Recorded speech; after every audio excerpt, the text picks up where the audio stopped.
Hi, welcome. In this video, I want to take a couple minutes to talk about the picture by way of what's called conditioning. Again, this is a very popular term you hear in the dog training world by way of certain concepts such as counter conditioning, conditioning through response and repetition. Now, here's the thing that you really want to keep in your hip pocket, okay, to be aware of.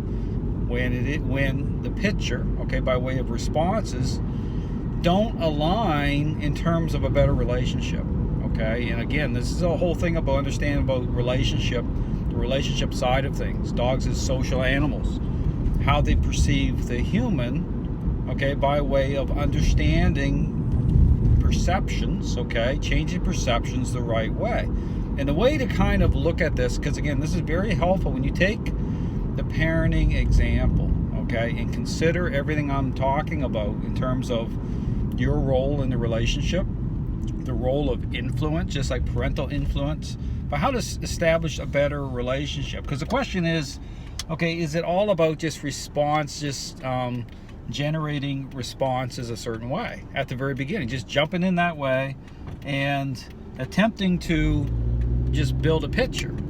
You know, and this is why, again, you hear these words being used in the dog training world, such as, you know, the word behavior that comes out of, you know, thin air, okay, when the reality is all you're doing is getting a dog to respond. But the question, again, needs to be, okay, what's the role of influence? Can you actually trust those responses as being some sort of a standard or representative that the perception of the dog you're actually changing the right way? Like, can you actually trust those? And especially if you're jumping into, and just think about this, a relationship problem without any sort of consideration as to you know, the role of influence by way of how you're interacting. Okay, again, I use that word, I'm keying up on that word, interacting. This is, again, goes into the system of training. I talk about interaction, you know, interaction based, you know, interacting with, okay? And again, you know, line this up with the parenting example. Once you have a relationship problem with a already selfish child, you know, ask yourself the question, is it a good idea, or do you honestly think that if you jump in the way that, you know, is being marketed, even in terms of dogs as social animals, in terms of how, you know, in terms of changing perceptions, can you actually trust responses that way? Absolutely not. You'd be foolish to do that. But understand that this is what the entire dog training world is built on, okay? It's all built on this idea that trains a learning-based exercise, and there's no depth, okay? There's nothing needed. No critical thinking needed. You don't have to connect dots a certain way.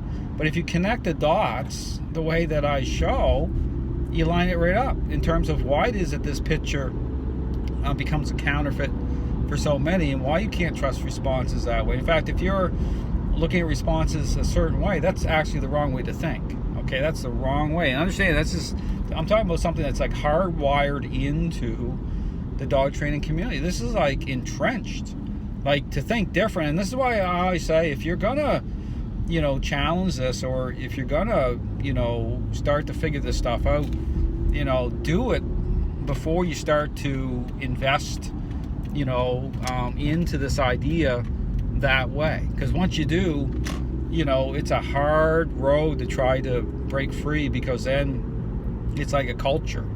And then look at all the bad things happening, which again I talked about in the past, and I've, you know, but again, I'd encourage you to go watch my 10-part series called Learning Theory Breakdown. I go through point by point. But all to say that, you know, in terms of this idea that trains a learning-based exercise through just getting dogs to respond through repetition, through conditioning over and over again, that you can trust, you know, building a picture that way, that's absolutely flawed, okay? That's absolutely 100% inherently flawed. And there's your problem right there. You know, it's about the approach at the beginning, okay? It's about understanding. Again, I talk about an interaction-based approach. Well, there's your solution, okay? Versus this type of hands-off, pull out the treats, start to just, you know, motivate dogs. But here's the depth, and I'll leave this because this is something that, you know, if you want something to kind of chew on and really consider, because this is how deep the problem is, okay, in terms of, you know, motivating a response, or what motivates a response, but lines up with the parenting example, is based again on what you've already come into agreement with, what you have already signed off on the relationship by way of how you're already connecting, how you're already, building the picture, okay? Expectations being set up, okay? That by default, by relationship default, that, a certain expectation, and then this goes into the issue about perceptions already changing and dogs gaining level of control, okay? By default, how you're perceived, okay, the level of control that's already being gained in and through you becomes its own motivating agent. Okay, you don't even have to have the treats out. Okay, it's about it's about the relationship. Really think about this. See, this is the thing. Critical thinking has been lost in this time of just social media. You can just go in and take a hold of what's there, and there's your problem. It's been marketed and put out there, and it's so difficult because you have to apply critical thinking. If you can't apply critical thinking, my encouragement to people is get off social media, take the actual time and ponder this, and just have some quiet time, and don't get distracted. But here's the other thing: is you got to be prepared to actually break free and be willing. And here's the other big part of it: you have to be willing, okay, to eat some crow, so to speak. Okay, really. And be willing to trade it all away. Whatever you've built, and I guarantee you, if you build off this idea, it's flawed. Okay, that's it. There's nothing redemptive by way of this idea. There's no wiggle room here, and I've said this all along, that why this is so difficult for people, because they think somehow they can take a hold of what I'm saying and work it out. You can't. It's either or. That's just how it is. It's inherently flawed.